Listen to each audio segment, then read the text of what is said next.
If you are an automotive salesperson or F&I manager, then I'm sure that you're used to working with leads. Leads can be anything from a conversation with your barber, to someone walking into your dealership, or more commonly nowadays, someone who submits a request online looking for a vehicle. In this video, I'll go over some of the most common mistakes selling to internet leads that I have made or seen being made by salespeople, and 5 tips that will help you sell to any type of internet lead you may face. According to a recent AutoTrader statistic, car buyers spend 59% of their time researching online for a new vehicle. So it's clear that more and more people are leaning towards doing their next car buying journey online. So let me ask you this. Do you view an e-lead as an inconvenience or as an immediate opportunity? Do you put as much time, effort, thought, and strategy into digital prospects as you would to showroom customers? Think about this.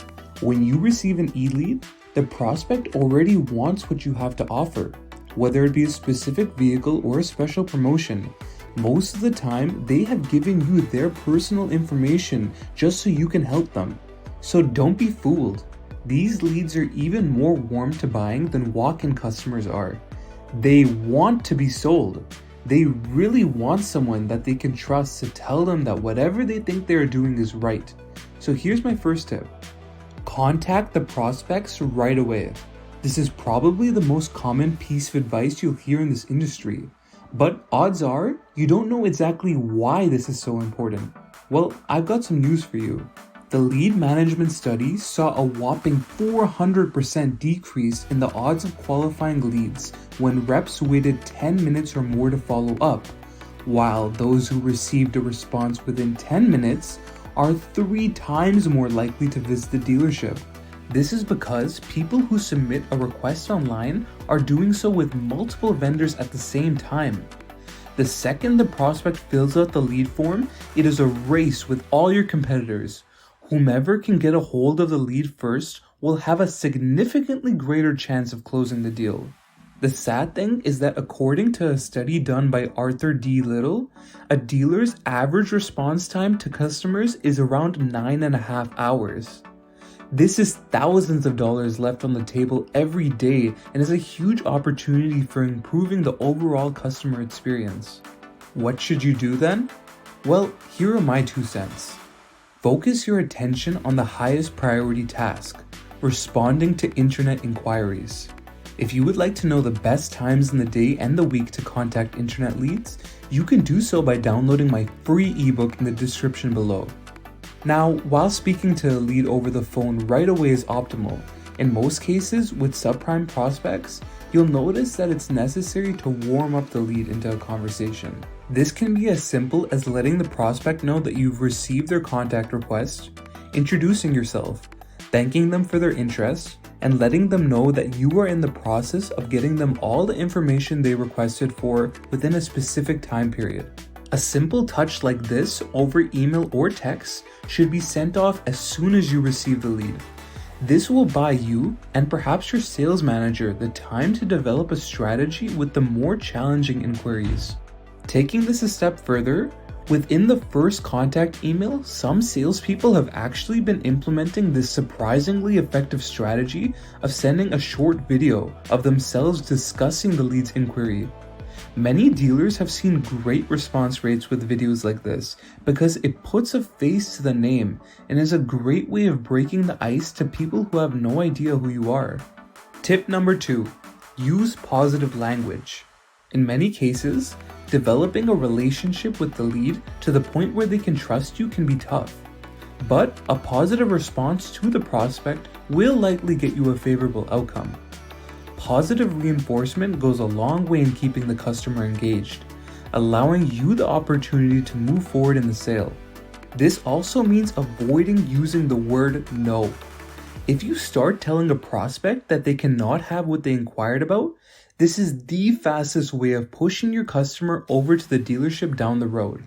You know for a fact that with the right cosigner and a large enough down payment, even the least qualified prospects can get approved, or at least on a different vehicle than what they came in wanting. So using the power of agreement to draw them in about whatever your prospect wants, will allow you to continue the conversation, build rapport and trust, and deal with the more challenging questions later on.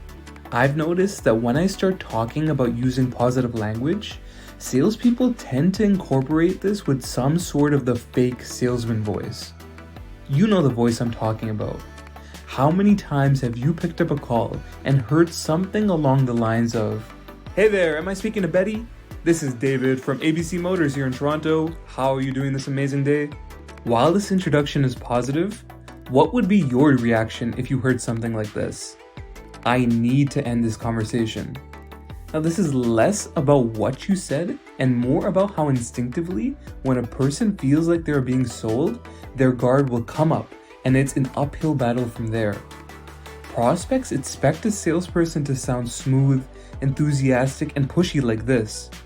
Instead, script out a call that's unexpected, and then say it in a tone that's slow and almost a little bit hesitant. They'll be thinking to themselves, is this a salesperson? Is this someone else? I don't really know. Instead, try something like this. "Hi Betty, David here. I won't take too much of your time, just replying to a request that you submitted looking for a vehicle." As data suggests, prospects are deciding if they want to continue the call with us within the first 7 seconds. This opener is a much less abrasive way of starting the conversation, which should increase the chances of the prospect hearing you out. By stating your interaction confidently and consistently agreeing with your customer, you will draw the prospect closer to you, and they'll become more open to your suggestions once you get them further down the sales funnel. Tip number 3, focus your sales pitch on powerful questions.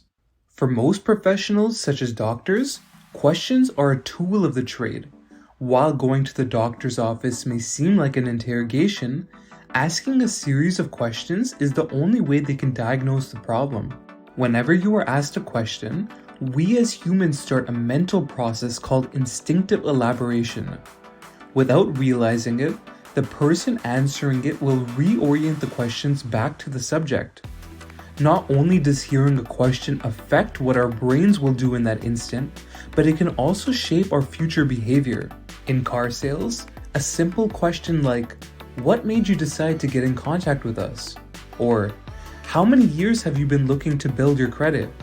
will get the prospect talking about themselves and their problems, setting you up to sell your services as a solution to these pain points.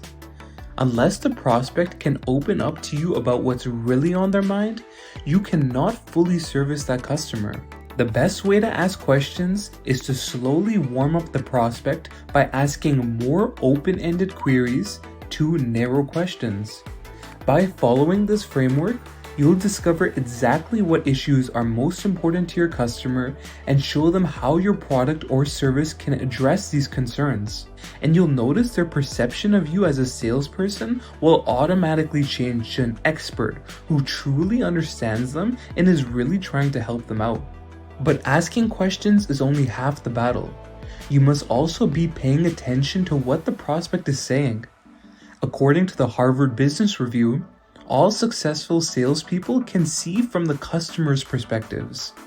So listen to your customer's primary buying motivations, and you'll be able to make sales based on your buyer's actual needs, not what you think they need or want. Now, if you feel some resistance at this stage in the sale, maybe the lead isn't really comfortable with answering these questions yet, and this isn't always your fault either.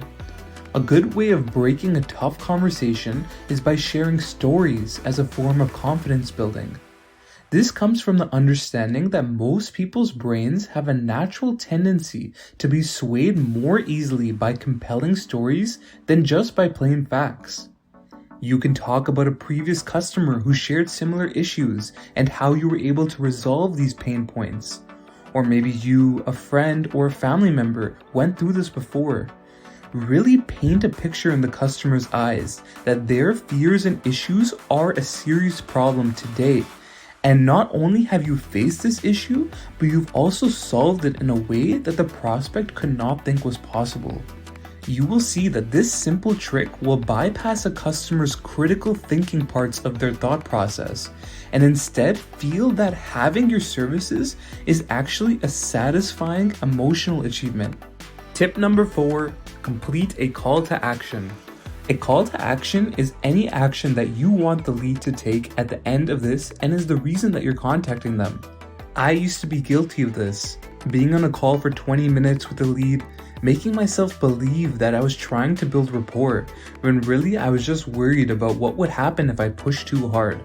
As good as building rapport and asking questions are, if you're not able to complete a call to action, you are just wasting their time as well as yours. You are simply a conversationalist until you get what you want. Now, depending on your customer's situation and the dealer's objectives, you should either be aiming to book an appointment with the lead for them to come into the dealership or to complete a credit application. For subprime departments, this will depend on whether they became a lead based on a specific vehicle that they were looking for or if they're trying to get approved for financing. An easy trick to getting what you want is by asking either or questions. Would you be able to meet Friday or Saturday? Does 1 p.m. work or 3 p.m. better for you? By giving options, the prospect is more likely to answer with one of your options than to reject your attempt altogether. This is a good way of moving the conversation forward without having to go through all the details on the first contact. What we know is that people are much more motivated to move away from pain than they are to move towards pleasure. So if you can make your lead feel their pain points through questions, there is a much greater chance that the prospect will want to resolve this pain and do business with you. Tip number 5, treat each lead as if it were your last. Odds are that you will not be able to get in contact with the lead on the first attempt. And if you do, there's a good chance that the customer might tell you that they're busy or that they have another reason that they can't talk. Studies show that it takes on average 6 contact attempts to get a hold of a lead. The issue arises because the average sales consultant will admit that they lose interest after 3 days, while the internet lead can be interested for more than 30 days.